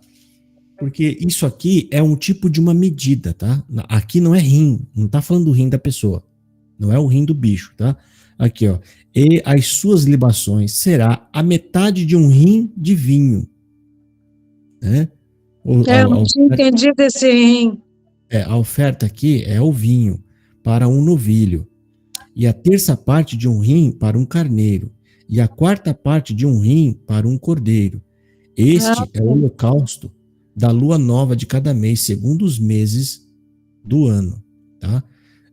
Depois, se alguém quiser conferir, tá? Só para ter certeza, ok, gente? É muito detalhe aqui, às vezes eu não me lembro. Eu lembro que eu já estudei tudo isso, mas pode ser que passe. Eu tenho quase certeza que aqui está se falando de uma medida. Tá? Eu escrevi aqui, depois eu vejo. Deus abençoe. Amém. Então aqui, é que eu não tinha entendido rim, de vinho. São vários tipos de medida. O que parece que é um tipo de nome para medida quando é farinha, é um tipo de nome de medida quando é líquido, né? É igual hoje, sabe? Litro, quilo, sabe? Tem uns nomes diferenciados, tá? Lá. O EFO eu sei, porque em italiano, tipo, é 100 gramas, de EFO é 100 gramas. Então, tá vendo? É um peso, né? Isso. Então, aqui é a mesma coisa, tá? Deixa eu ver o que mais aqui. Então, aqui, gente, ele está determinando os tipos de holocaustos e de festas. Aqui está falando da Páscoa, tem a oferta contínua, é uma oferta que é feita todos os dias pela manhã, né? Lá, 2 cordeiros e tal. E quando ele está determinando essas outras ofertas, que é para esses dias e essas datas comemorativas, Deus aqui ainda fala, ó, fora a oferta contínua, ou seja, a oferta contínua nem conta, ela tem que continuar. Oferta contínua ao Senhor. Sim, irmã Adriana. Deus abençoe. Amém, irmã Marli. Respondendo à pergunta da nossa irmã Marli, rim, medida de capacidade para líquidos igual a praticamente 3,5 litros. É igual a 1/6 do vácuo. Aí já tem que verificar outra parte, Levítico 19:36. Aí, tá vendo? É líquido, né? Eu tava desconfiando que seja líquido, obviamente, porque tá falando de vinho, né? É vinho, tá? É como se fosse hoje Deus ele tivesse dizendo, olha, para cada um cordeiro, 1 litro de vinho, o outro 1 litro, ele tá falando, né, em litros ali, tá? Que era, Deus abençoe os era dois. a medida mais comum. Amém. Deixa eu ver o que mais. Acho que é isso, né, gente? Agora tem essas leituras, gente, são mais didáticas, são coisas mais a ver com palavras com significado, como essa pergunta que a irmã fez, né? E Deus está refalando, ele fala diversas vezes as leis e as regras, tá? Esse aqui são sacrifícios que está sendo feito para manter, gente, olha só, terrível, manter a santidade diante de Deus, para que Deus possa estar entre eles. Agora, pensa, a morte de Jesus conseguiu suprir tudo isso. O Deus é o mesmo, a santidade é a mesma. A morte de Jesus, ela é tão perfeita, gente, que ela conseguiu, como é que eu posso dizer? Ela conseguiu englobar e satisfazer todos esses sacrifícios, inclusive o maior de todos, que é da expiação, né? E o do resgate também, que a gente foi resgatado, né? Por isso que tem várias passagens que falam que a gente foi resgatado por Deus, tal. Então, o sacrifício de Jesus, ele é terrível, porque ele é completo. Ele consegue fazer todos esses sacrifícios numa medida tão satisfeita para Deus que não precisou repetir mais. Não precisa repetir mais. Ou seja, como é que a gente pode agradecer? Ele veio aqui, fez um negócio com perfeição, adotou todos nós, que a gente não era israelita, a gente não merecia ser chamado filho de Deus. A gente não foi adotado como povo, ele fez a gente se transformar filho. Tá, isso aí não é o assunto do nosso estudo, ou seja, a gente tem que evitar falar lá da frente, né? A gente está lendo os textos agora. Mas só para vocês terem uma ideia da grandiosidade do favor maravilhoso que Jesus fez para nós, tá? Então vamos para o capítulo 29, para nós encerrar, 29, e aí o 30 para semana que vem, tá bom? Vamos soltar aqui, o capítulo 29. Primeiro dia do 7º mês, tereis santa convocação. No primeiro dia do 7º mês, tereis santa convocação. Nenhuma obra servil fareis, ser-vos-á dia do sonido de trombetas. Então, por holocausto de aroma agradável ao Senhor, oferecereis um novilho, um carneiro e 7 cordeiros de 1 ano sem defeito. E pela sua oferta de manjares de flor de farinha amassada com azeite, 3/10 de um efa para o novilho, 2/10 para o carneiro e 1/10 para cada um dos 7 cordeiros.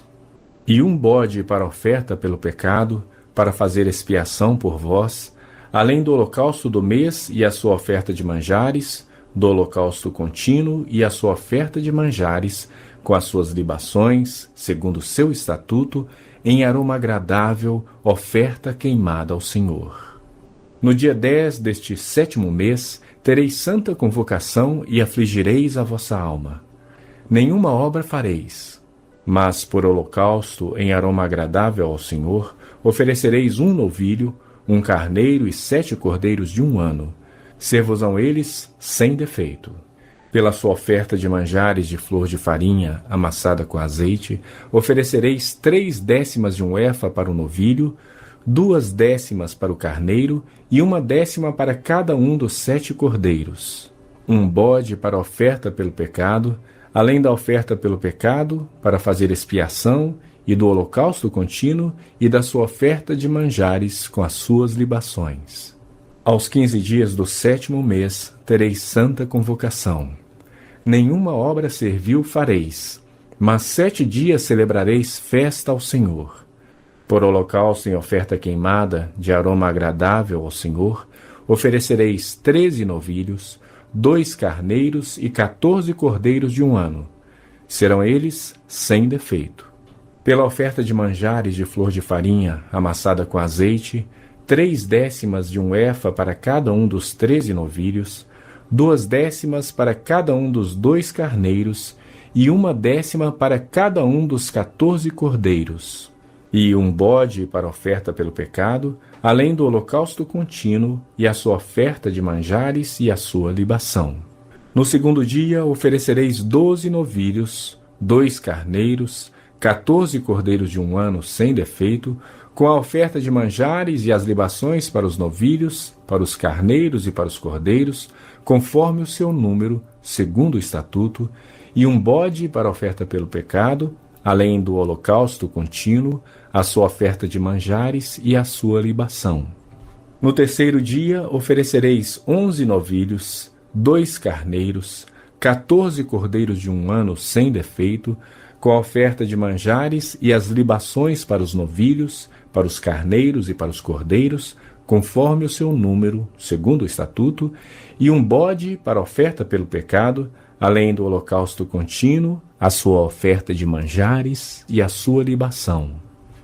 No 4º dia, 10 novilhos, 2 carneiros, 14 cordeiros de 1 ano, sem defeito, com a oferta de manjares e as libações para os novilhos, para os carneiros e para os cordeiros, conforme o seu número, segundo o estatuto, e um bode para a oferta pelo pecado, além do holocausto contínuo, a sua oferta de manjares e a sua libação.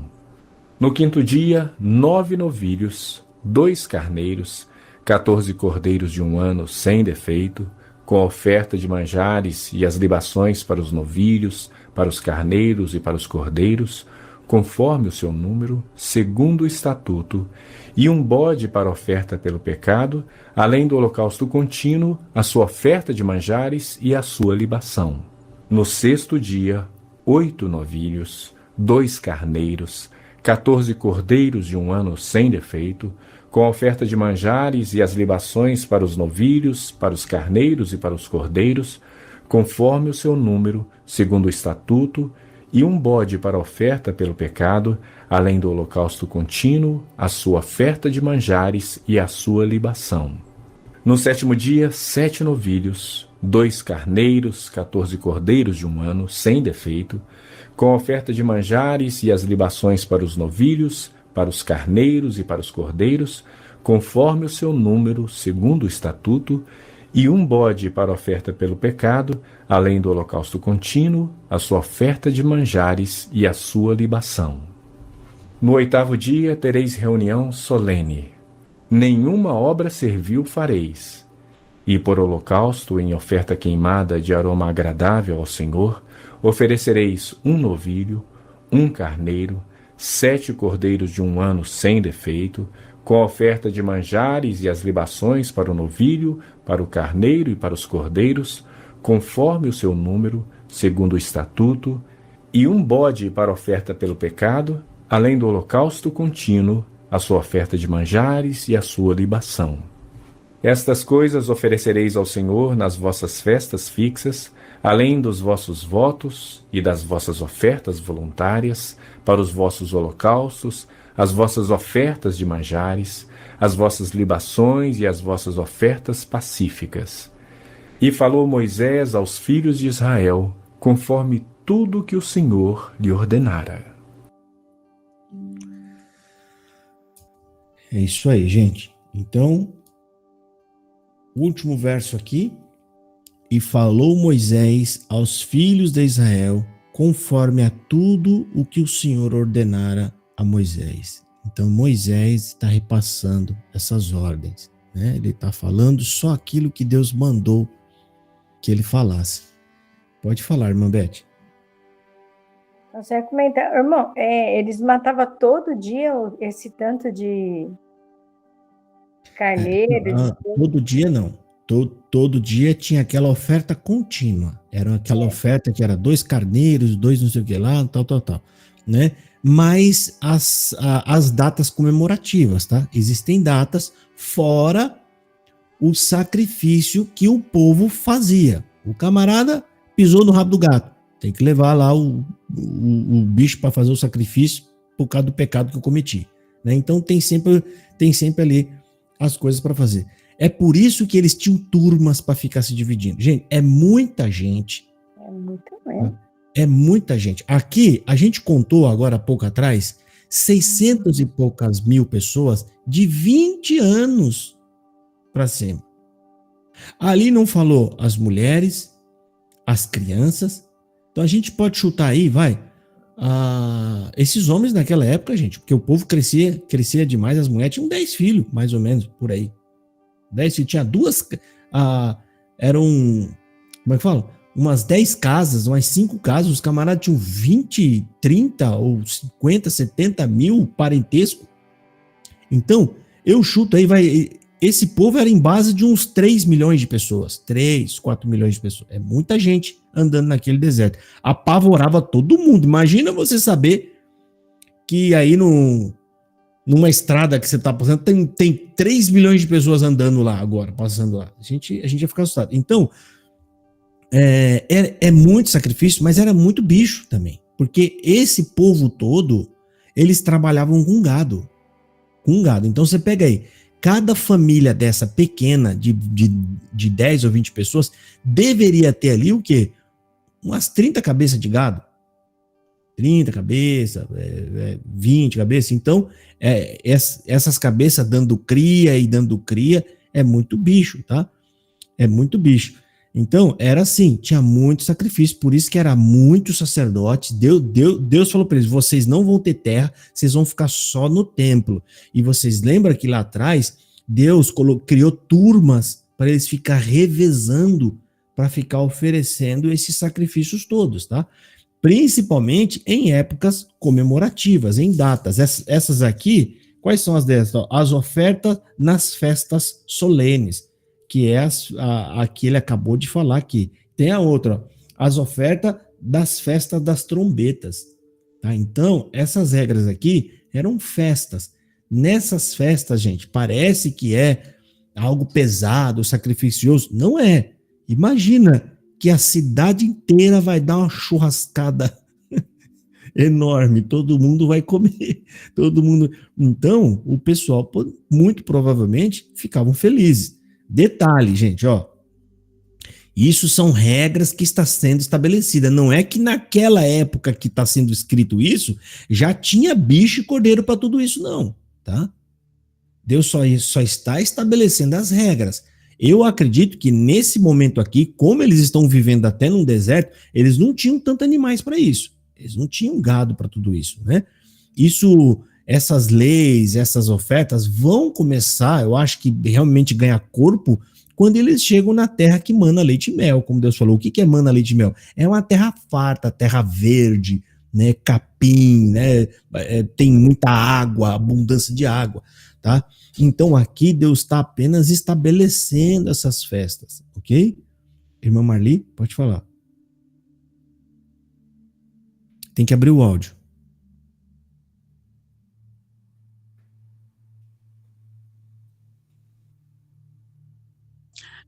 Eu ia escrever. Aqui está falando bastante de oferta de alimentos e as suas libações. O que seria libações? As libações é um tipo de azeite, né? Que eles colocam sobre a oferta. Tem a oferta de efa, de farinha. Tem outros tipos de libações também. Eu peço para alguém fazer uma pesquisa aí, por favor, na internet, para a gente passar a informação certa. A gente já falou disso um tempo atrás, né?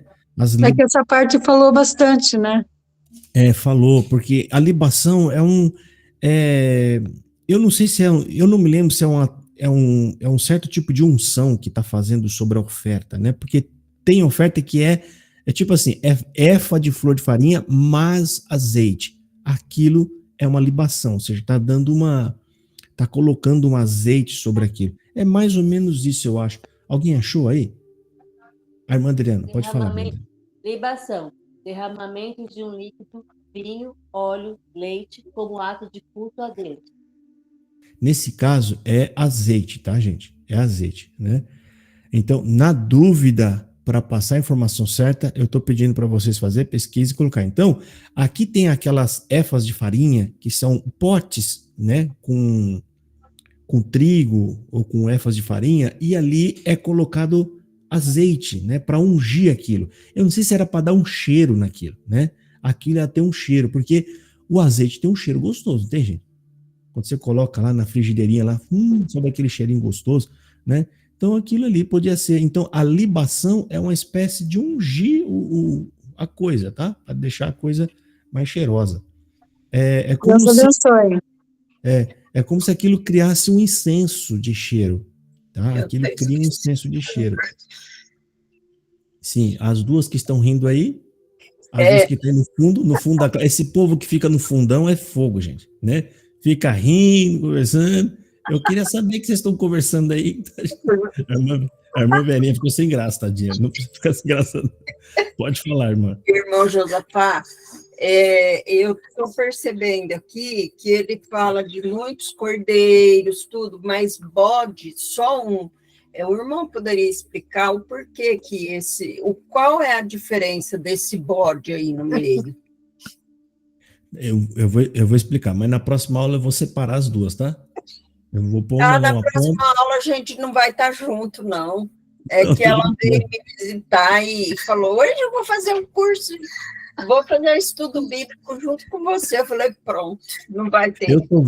Eu tô vendo que não dá, porque vocês duas estão numa conversa que tá fechado o áudio, mas a gente vê conversando, não vai dar não, elas não vão aprender nada, né? Não, eu tô brincando, irmã. Irmã, isso aqui a gente não consegue explicar por que Deus, é uma escolha de Deus. Você vê que ele não está explicando por que manda colocar azeite em cima da farinha, ele não explica, né? Ele não explica por que o cordeiro, né? Bode aparece algumas vezes. Eu não sei se vocês viram. São pouquinhas vezes. Aparece 2 vezes. Tem um momento que nós já até leu aqui atrás. Eu acho que vocês talvez nem perceberam. Deus manda pegar 2 bodes para expiação do povo, Um deles é chamado Azazel, parece. Vocês lembram disso? Não lembra, né? Vocês são... Um deles parece que é chamado Azazel. Tem um bode, gente, que tem que ser vermelho. Não. Meu Deus, onde é que vai arrumar um bode vermelho, gente? Né? É coisa rara. Um desses é oferecido em sacrifício ali, o outro é feito toda a oferta lá tal e manda ele embora no deserto. Manda ele embora no deserto. Ele é como se ele estivesse levando a culpa do povo, o pecado. A teologia, discutindo isso, dizem que aquilo prefigura Cristo, os dois bodes, os dois. Um que é oferecido em sacrifício e o outro que é ele vai embora no deserto sozinho, levando o pecado de todo mundo. Levando o pecado. Gente, já pensou? Nossa, eu até me emociono, não consigo nem falar. Irmão Josafá, Sim. nós vamos estar segunda sim, juntas. Ela que não quer falar. Nós vamos viajar, nós vamos numa conferência em Londrina. Ai, que benção, glória a Deus, vai sim.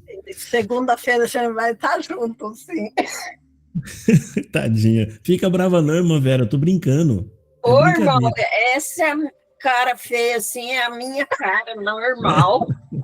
Tá bom. Então, gente, depois, vamos fazer isso. Na próxima aula, a gente vai voltar, vocês me lembram, para a gente ler de novo sobre esses dois bodes, tá bom? Esses dois bodes só lá. Para concluir, nessa época, Jesus não tinha descido, não tinha vindo ainda para pagar por todos os nossos pecados. Então, era feito esse tipo de sacrifício para pagar, para expurgar os pecados da pessoa naquela época, né? Deixa eu explicar para vocês. Ó, a questão é um pouco mais complexa do que isso. Existe, como se fosse assim, existem duas qualidades de pecado. Uma pecado que nós já nascemos com ele, nós ganhamos de presente de Adão e Eva. Esse pecado, a teologia, inclusive a teologia católica também chama de pecado original. O pecado que a gente recebe de descendência. É esse pecado que matou nós, que matou toda a humanidade. E existe os nossos pecados, o que a gente comete, entendeu? Esses sacrifícios aqui, Deus ele fala o seguinte: se eu for morar no meio de vocês, vocês querem que eu vou? Não, Deus, venha. Se eu for, vocês têm que se santificar. Então, esses pecados é para expurgar, é para expiar os pecados deles, que eles cometiam. Mas, todavia, o pecado de Adão e Eva cometeu ainda estava neles. Eles não poderiam, mesmo que eles conseguissem cumprir toda a lei, mesmo assim, eles não conseguiriam se salvar. Por quê? Porque essas ofertas de pecado era para santificá-los aqui na terra. Porque Deus estaria morando no meio deles. É o que Deus fala. Para eu morar no meio de vocês, vocês precisam se santificar. Mas nós temos um problema muito grande, que era, nós tínhamos que eliminar o pecado que a gente recebeu, para depois da morte, nós poder ir morar com Deus. Então, entenda, essas ofertas é para santificá-los enquanto na terra, e a vida depois da morte era o pecado que Adão e Eva tinham nos prejudicado, esse precisava ser tratado ainda. E aí precisava de uma morte de um homem realmente sem pecado, santo. Por isso, Deus manda vir Jesus. E aí tem toda a explicação por que é que Jesus nasce num ventre de uma mulher virgem. Eu vou até fazer um vídeo, né, para colocar no meu canal para poder explicar isso, tá, para vocês. Então, irmã, essas ofertas aqui é apenas para santificar o povo, para que Deus possa estar no meio deles, né? A gente já leu bastante vezes Deus falando aqui, né? Eu não posso ir no meio do povo, porque eu sou santo.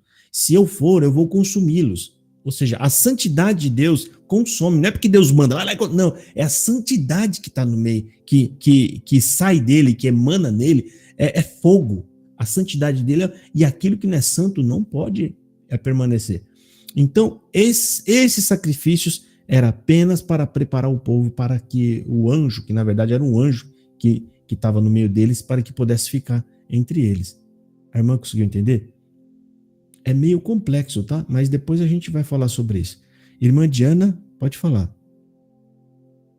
O irmão já explicou, a pergunta que eu tinha era justamente essa daí.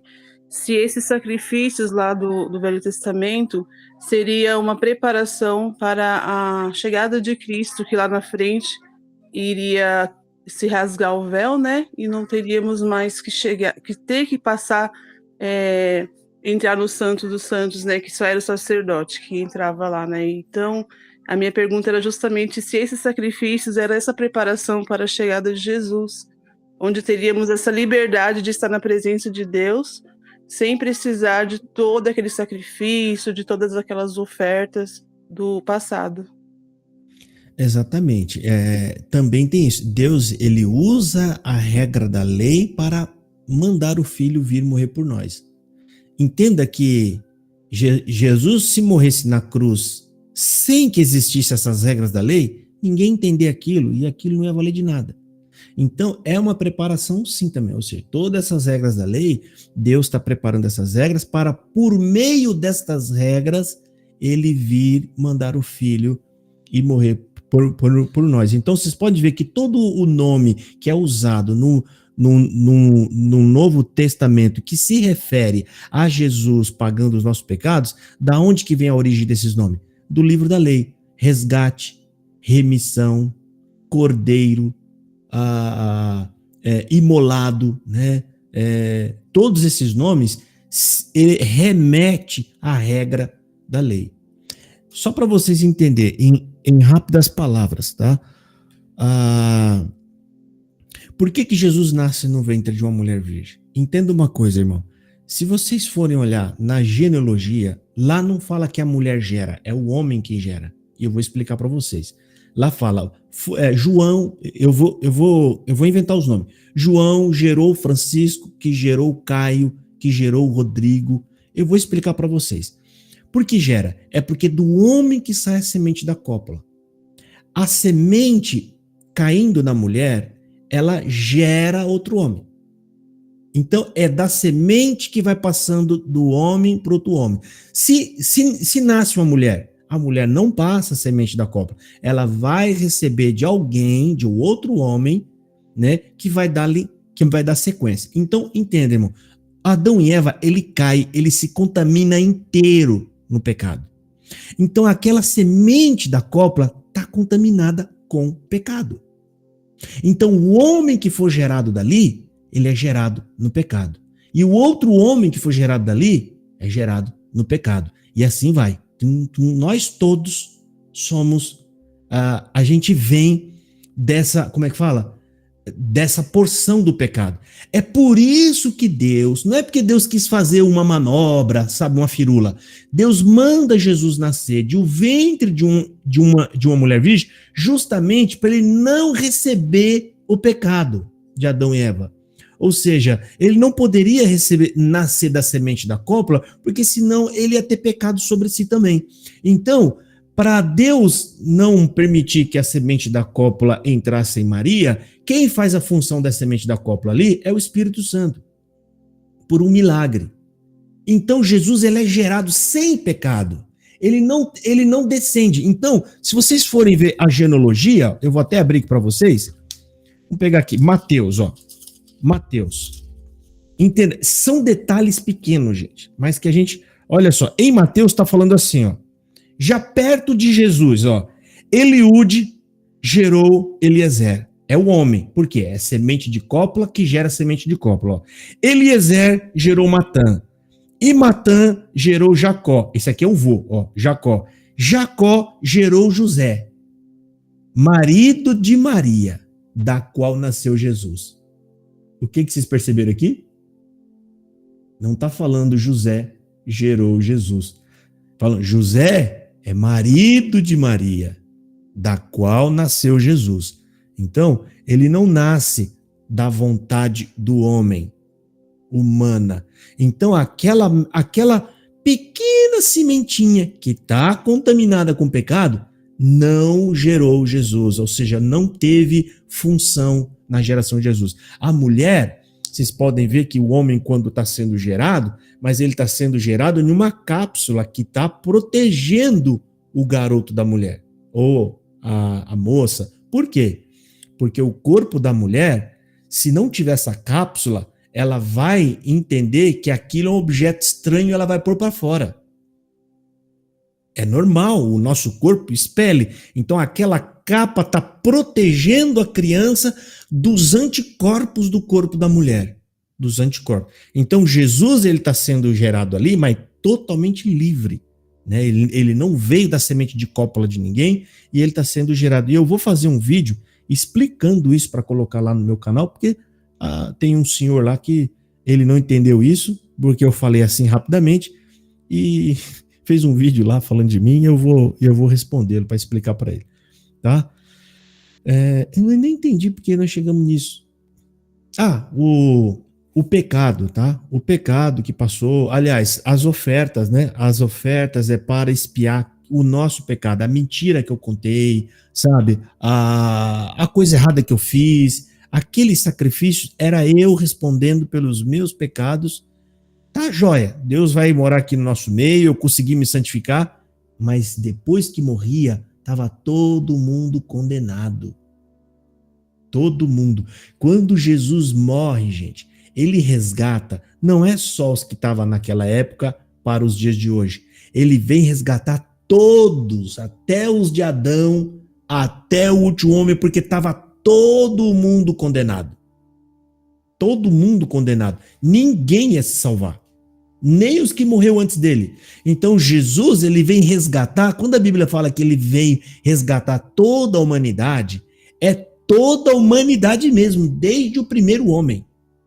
Todo mundo, ele vem salvar todos, não só os que nasceram e os que haveriam de nascer. Ele vem resgatar exatamente todos nós, né? E quem são os resgatados que morreu antes deles? Todos aqueles que morreram na esperança, aqueles que amaram Deus, aqueles que morreram guardando a palavra de Deus. Esses provaram por fé que amam a Deus e eles são inclusos no sacrifício. Alguém fez uma pergunta, não sei se a irmã Adriana fez outra, a Diana, se tiver mais, creio que sim, algumas regiões vivem nas leis do Antigo Testamento, sacrifício, exatamente, até quem foi que copiou esses sacrifícios aqui? Hoje mesmo, se você passar no encruzilhado, o que tem lá? Farinha, com azeite em cima, um frango, né, que no caso deveria ser uma pomba, alguns fazem até sacrifícios com bicho, com bode, com aquelas coisas, é tudo imitação daqui, da lei, tá? O diabo, ele imita, ele quer imitar a Deus, ele quer ser igual a Deus, então ele estabelece lá os servidores deles, também fazer esses monte de sacrifício esquisito, aquelas coisas todas, entendeu? Incenso, fumaça, você vai lá, vai ver incenso, fumaça, tem todas aquelas coisas lá, tá imitando isso aqui, ele quer ser Deus, então ele imita até esse sacrifício, essas coisas todas, tá? Sim, irmã Pedra. Tem uma pergunta escrita aí da Ana Paula. Tá, deixa eu ver aqui. Eu queria falar. Ana Paula, tem uma pergunta. Se Jesus não nasceu da semente do homem e a Maria, mãe de Jesus, não é filha de homem? Sim, ela é filha de homem, mas não tem nada a ver com a genética ou com o DNA. Entenda, ó, do homem tem que sair alguma coisa do homem para gerar um outro homem, né? Ou seja, é a semente da cópula que vai gerar outro homem.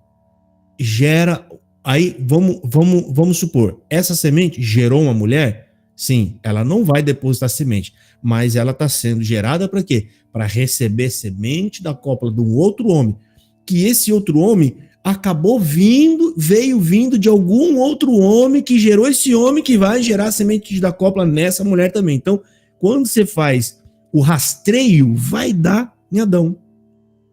Vai dar em Adão, entendeu? Então, segundo a regra bíblica, né, é o homem quem gera. né? Vocês podem ver, e fulano gerou fulano, que gerou fulano, que gerou fulano, e ali vai indo tal. Jesus, na carta aos Hebreus, compara Jesus com Melquisedeque. Por que é feita a comparação com Melquisedeque? Porque na história de Melquisedeque, ele entra na história, falam dele, ele entra na história, mas ninguém sabe de onde ele veio, ninguém sabe quem é o pai dele, quem é a família dele, de que cidade que ele veio, ninguém sabe nada. E ele também não morre, porque acaba a história e ninguém sabe o que aconteceu com ele. Por isso que o escritor de Hebreu compara Jesus com Melquisedeque, ou seja, ele não tem linhagem de dia, ele não é filho de ninguém, ninguém sabe, assim, fisicamente não é, e ele também não fica morto, ele não morre, ele ressuscita e vai embora. Jesus é o único personagem aqui da Bíblia que ainda está vivo, tá? Ele não está morto. Sim, irmã Adriana, Ana Paula, pode falar. Então, irmão Josafá, mas a Maria, ela não nasceu do pecado também? Que nem nós? Sim, ela nasce do pecado, mas ela não gera, entendeu? A regra ali, gente, é a semente da cópula, é o que vai formar um outro homem. A mulher não forma, ela recebe, tá? Deus prepara a mulher para fazer a outra parte do papel da história, que é aquela que recebe e dá a forma humana, né? Para Deus, aí a gente não sabe explicar por quê, para Deus, a característica da mulher, porque Jesus recebeu a natureza humana de Maria, Maria que dá a natureza humana para ele. Então eu falo, Jesus deveria parecer demais com Maria, porque não tinha outro DNA envolvido, não tinha outro. Então ele deveria parecer muito com ela. Mas pela regra bíblica ali, isso não afeta, ou seja, não é a formação que está sendo feita ali dentro, a formação, né? Eu não sei porquê, mas aquilo não afeta. O que afeta é aquilo que colocou lá, aquilo que fez ele gerar. Como é que eu posso explicar? A semente de uma árvore é como se a mulher fosse a terra. A semente, o homem é a árvore. A semente do homem é a semente da cópula. Caiu na árvore, brotou, nasceu outra árvore, que cai outra semente, que gera outra árvore, que cai outra semente, que vai gerando outra árvore, entendeu? Então, para Deus ali, a mulher não é a geradora, aliás, não é que não é geradora, não é a produtora, aquela que vai espalhar a semente. Ela tá ali para receber a semente, dar vida àquela semente, para fazer com que ela cresça e ela espalhe mais semente, né?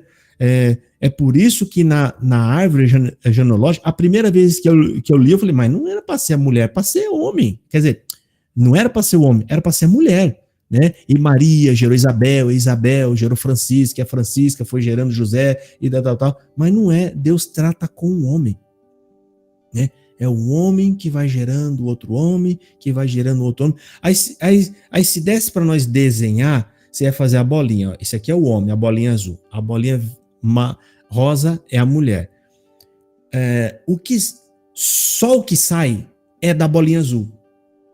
Da bolinha rosa não sai. Ela só recebe. Ela recebe, gera uma outra bolinha. Se for mulher, ela só recebe também. Ela vai receber de alguém que vai ser um homem. O homem é que vai depositando, né, nas outras bolinhas, que vai fazendo as outras bolinhas, e aí vai virar aquele emaranhado de bolinha, né? Agora, por que isso, né? Acredita que ali não tem muito a ver com DNA, ou você está recebendo o DNA, mas é a semente do homem. O homem, quando peca, gente, tá tudo contaminado com o pecado nele. Tudo. Todos os sentimentos, as emoções, as nossas emoções é sempre para nós. Ela não vai para Deus. Ela é para nós, é para dentro. Orgulho, soberba. A gente naturalmente só pensa em nós. E tudo que sair do homem está contaminado com o pecado. Então, a explicação da terra foi a melhor que teve. Exatamente. Acho que a explicação da terra ficou bem. Então, a semente da cópula do homem já vai embora com o pecado. Exemplo disso.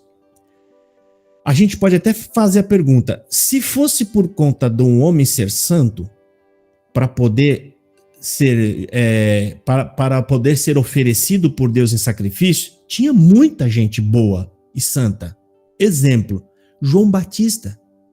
Desde o ventre da mãe, o homem já era cheio do Espírito Santo. Cheio do Espírito Santo. Mas para Deus não servia. Por que não servia? Vamos ver se vocês conseguem responder. Porque João Batista foi gerado Porque ele tinha pecado, né? Exatamente. Pecado por dois pecadores. Exatamente.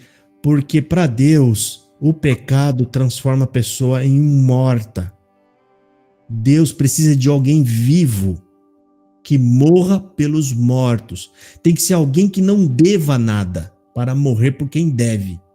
Entendeu? Então, você tinha diversas pessoas, só no tempo de Jesus, só no tempo dele, sem falar Moisés aqui, Moisés, Arão, Abraão, Isaac, são todos homens aprovados por Deus. Só no tempo de Jesus você tem João Batista, o pai de João Batista, Zacarias. Eu estou falando de homens que a palavra dá testemunho de que eram servos de Deus. Simeão, já velhinho, que pegou Jesus na mão quando era um bebê, quando foi levar ele para circuncidar. A Bíblia fala que ele era um homem justo. Enoque foi transladado, né? Mas todos eles, o que eles tinham em comum, eles eram filhos de pai com mãe. Para Deus, tá todos contaminados. Todos são mortais. Agora, para encerrar, né, eu vou ler um verso bíblico para vocês entender por que existe uma prova em nós para mostrar por que nós somos pecadores. Existe uma prova. Deus prova isso. Romanos, capítulo 5, versículo 12. Eu vou falar para vocês, Portanto, presta bem atenção, né, que eu vou ler lentamente para a gente entender, Romanos 5, versículo 12. Portanto, como por um homem entrou o pecado no mundo, ou seja, por conta de Adão, entrou o pecado no mundo, e pelo pecado a morte, ou seja, por causa do pecado dele, nós nos transformamos em mortais, assim também a morte passou a todos os homens, por isso que todos pecaram. O que esse verso está falando? Ele está falando o seguinte: Josafá, você é mortal? Sou. Então tá aí o sinal de que você é um pecador. Quando Deus determina e Adão desobedece e peca, automaticamente a morte entra na nossa vida. A morte é um sinal de que somos pecadores. Vocês entenderam o que eu quis dizer? Você quer ver por que o homem já nasce com o pecado? Pergunta: um bebezinho pode morrer? Mas o verso está falando que quem morre é o quê? Pecador, exatamente. Vocês entenderam? Porque a semente, o homem já nasce contaminado. O apóstolo Paulo está falando isso aqui, gente. Vocês entenderam que por causa do pecado entrou a morte no mundo? E todos nós morremos. Por isso que todos nós somos pecadores. A morte, gente, é o sinal explícito do pecado em nós. Quando você vê um defunto, é um sinal, é um pecador que morreu. Só que antes de Jesus, né, eu não me lembro qual é a passagem bíblica, eu acho que é Coríntios que fala. Antes de Jesus acontecia o seguinte: a alma, a morte da alma estava condenada na carne. Como assim? A carne morria e a alma morria junto. Acabou, você vai para o inferno. Quando Jesus morre por nós, o que ele faz? Ele liberta a alma da condenação da carne, porque a nossa carne ainda vai sofrer a pena que Deus determinou lá em Gênesis. Se você pecar, morrerá. Ou seja, hoje a carne morre, mas a alma não está mais condenada, ela vai render a Deus. Ela não vai. Vocês entenderam o que eu quis dizer? A carne morria e a alma, por estar condenada por causa do pecado, morria também. Então a gente sofria o quê? Duas mortes. Morte da carne e a morte eterna. Quando Jesus Cristo morre, ele liberta nós da morte eterna, mas a morte da carne Por enquanto, a gente sofre ela, até que Jesus vem e vai nos ressuscitar para que a gente seja triunfante também sobre a morte da carne. Entendeu? Ou seja, nós vamos ressuscitar e aí é onde vai ser dita aquela frase: tragada foi a morte na vitória. A morte, gente, está sendo vencedora contra a igreja por enquanto. Por enquanto. Quando a morte olhar e ver aquela multidão ressuscitando, vencendo ela e levantando, é o sinal da derrota completa dela e da vitória completa da igreja. É por isso que Deus vai ressuscitar. Por quê? A nossa ressurreição é a marca da vitória que Deus está dando a nós. Ou seja, é a marca de que a morte de Jesus realmente resolveu todo o problema do pecado de uma vez por todas, a ponto dele tirar a nossa carne da sepultura. Ou seja, Adão jogou nós na sepultura, entendeu? Foi Adão que jogou. Cristo vai nos tirar da sepultura e vai dar a nós um corpo glorioso. O que é um corpo glorioso? É um corpo onde o pecado não domina mais. Você não vai mais sentir inveja, você não vai sentir mais orgulho, você não vai mais sentir soberba, você não vai mais querer o mal do seu irmão, você não vai mais... Todos esses sentimentos que operam por causa do nosso corpo pecaminoso, ele vai ser derrotado de uma vez por todas. E a igreja será triunfante por toda a eternidade. Vocês entenderam isso? A ressurreição, gente, quer dizer muita coisa. Derrota da carne, aliás, da morte. Derrota completa do pecado. Porque a gente ainda peca, a gente ainda erra. A gente ainda sente orgulho, a gente ainda sente soberba, porque o pecado ainda está operando e nós estamos lutando contra ele. Nós estamos lutando, mas vai chegar o dia da ressurreição. Já pensou? Que maravilha. Bom, deixa eu ver aqui as perguntas, as mãos que levantaram primeiro, para a gente ser justo. Deixa eu olhar aqui. A irmã Ana Paula. Pode falar, irmã Ana Paula. Já perguntei, já. Tá bom. Entendeu, irmã Ana Paula? Tá? Sabe, eu tô dando a explicação segundo os elementos da Bíblia, sabe? Lá fala que o homem gera o outro homem e tal. Então, a regra Bíblia é de quem gera. A mulher é ajudadora, ela recebe e informa o homem, né? E Deus, olha só que maravilha. Deus põe a mulher para fazer esse trabalho. Junto, ela coloca amor na mulher. Ela coloca amor. Gente, pensa.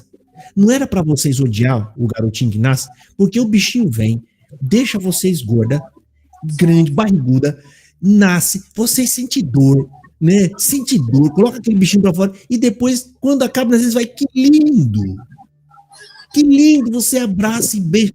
Isso é uma magia de Deus muito grande, porque era para vocês odiar aquela coisinha, porque fez você sofrer.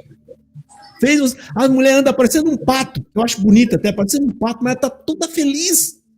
Tá toda feliz, aquela barrigona, grandona, aquela barrigona. Entenda, Deus coloca o amor na mulher para cuidar daquele homem que está chegando no mundo.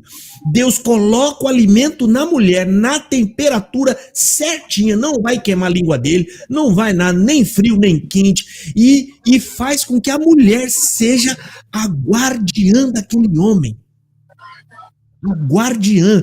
Se o companheiro dela quiser se levantar contra, ela vai dar vida para defender. Isso é Deus cuidando de cada ser humano que nasce, para que ele cresça e desenvolva, né? Ele cresça e desenvolva. Então, é por isso que a gente fala, toda a glória é dada a Deus, tudo dele. Ele planejou tudo e está tudo perfeito. Tudo graça, que meu irmão falou.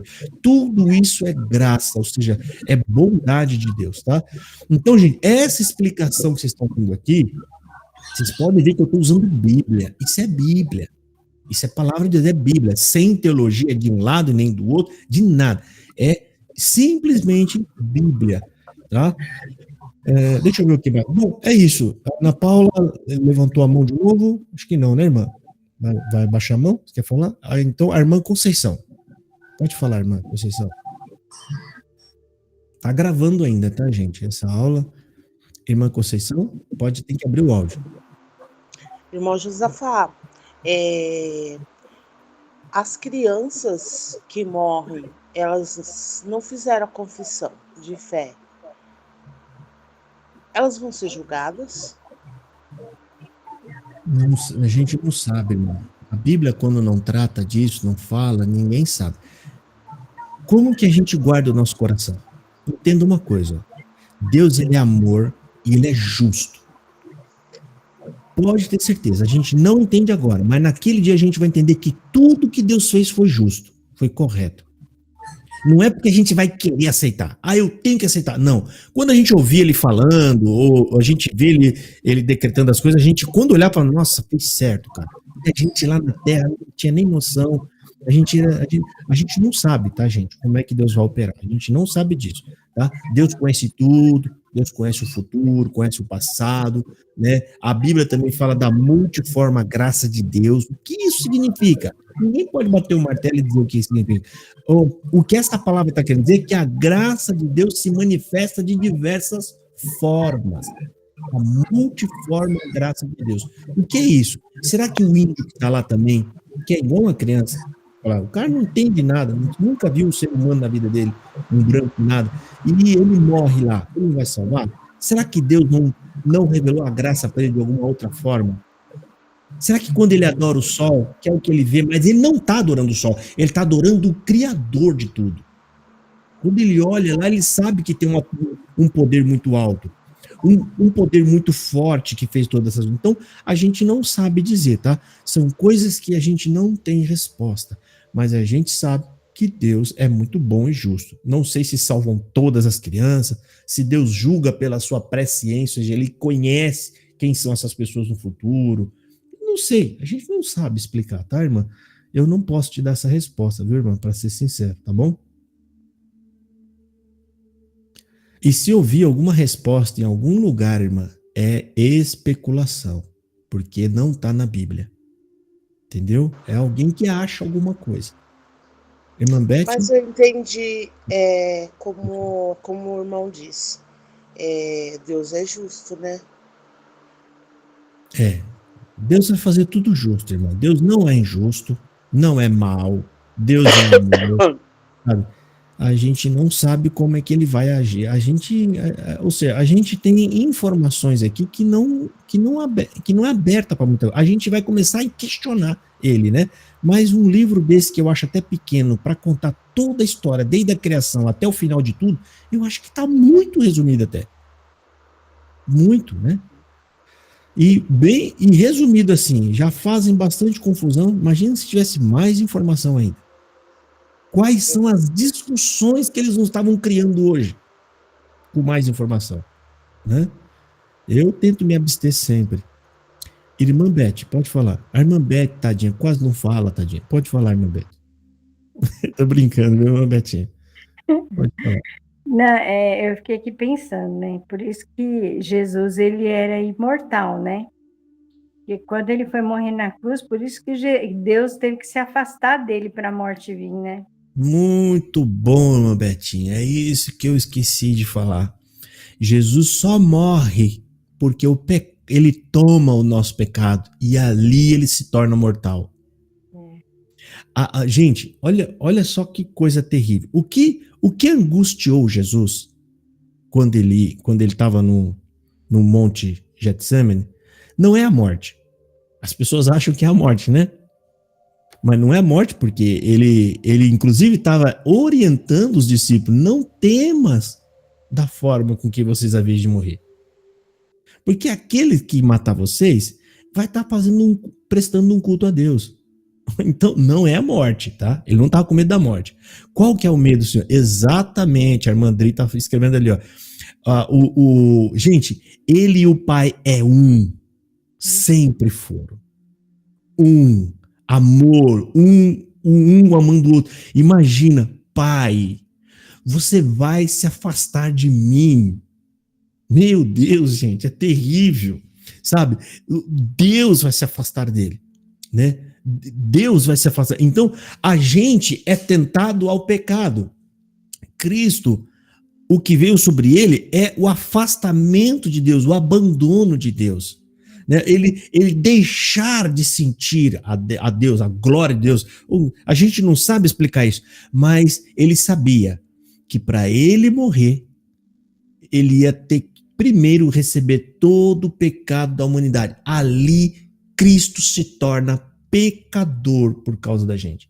E a morte, então, ela tem poder sobre ele. Ela tem Jesus provou ali as profundezas, né, do esfriamento, do afastamento de Deus. Ele foi para o lugar de trevas dele, ou seja, sem Deus, sem luz, sem nada, né, morrendo no nosso lugar, tá? Esse era o sofrimento de Cristo, tá? E ali ele se torna mortal, né? E ali a gente não sabe dizer como, mas muito provavelmente é Gênesis, as palavras de Gênesis que ressuscita Jesus. Aí é uma conjectura minha.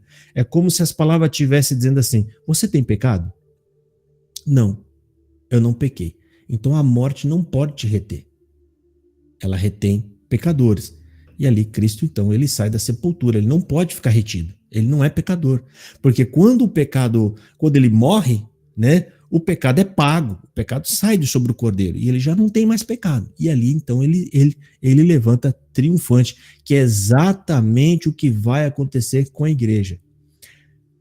A gente já morreu, tá? Mas você creu em Jesus? Creu. Então seu pecado está pago? Está pago. Então o que você está fazendo aí? Levanta. É como se acontecesse essa conversa. Levanta. E a igreja vai levantar sem pecado. Gloriosa. Pecado pago. Vamos para a glória.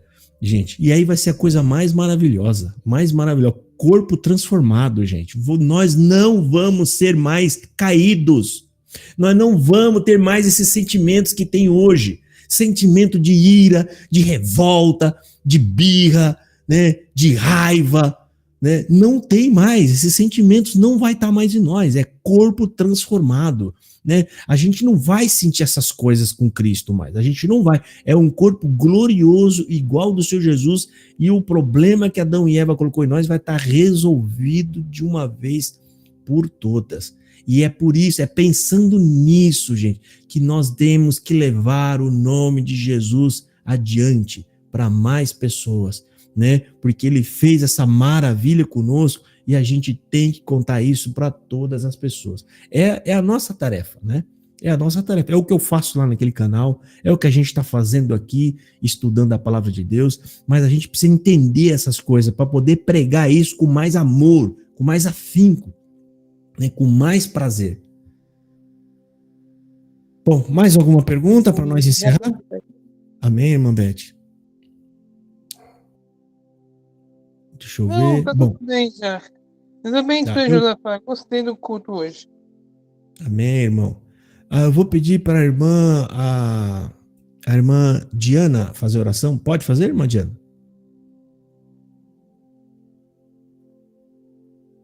Posso. Tá bom. Então oremos, irmãos. Pai, obrigado por mais um dia que estamos aqui aprendendo mais de Ti, Senhor. Obrigado, Senhor, porque o Senhor nos deu vida, nos deu saúde. Estamos aqui, Pai, aprendendo sobre a Sua palavra, sobre tudo que o Senhor tem nos dado, Senhor.